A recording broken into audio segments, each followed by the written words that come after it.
Yeah, so just to point out, or just to touch on this whole thing about Seb Pasquali. So we put up a post on our Facebook page on the weekend on Saturday when Rob pointed out to me that he did start for Geelong Ajax and he played 58 minutes, got that start.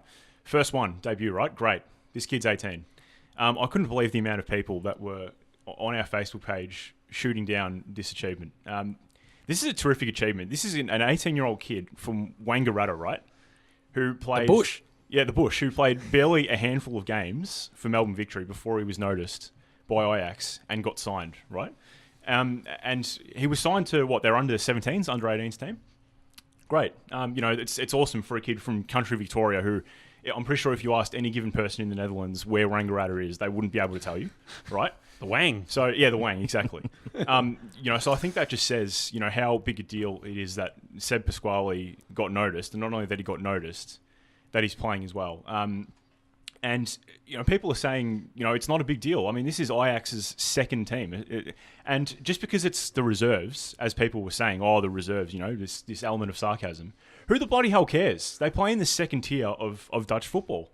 This is the stepping stone to Ajax's first team. This is one of the biggest, if not the most famed, youth system in the planet. It's produced Johan Cruyff, Edwin van der Sar, Wesley Sneijder, Jan Vertonghen, Toby Alderweireld, and of course Ajax, when he was a 20-year-old, went out and signed Luis Suarez from Groningen, catapulted his career. He scored something like 80 goals in 110 games, got that move to Liverpool, and now he's the best striker in the world, basically.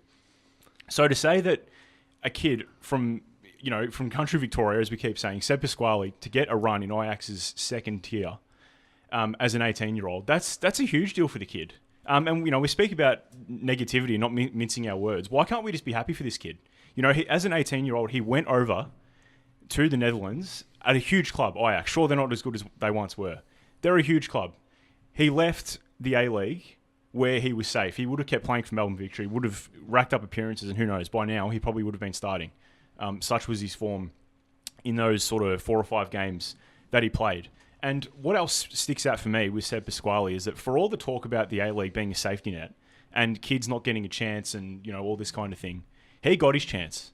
He left the A-League and went over and challenged himself. And I do remember that when he left, there was a bit of conjecture about, the agents thing and, I guess the logistics around his departure from Melbourne Victory. But he's gone now. He's gone over there. He's challenging himself and he's got his breakthrough. Good on you, Seb.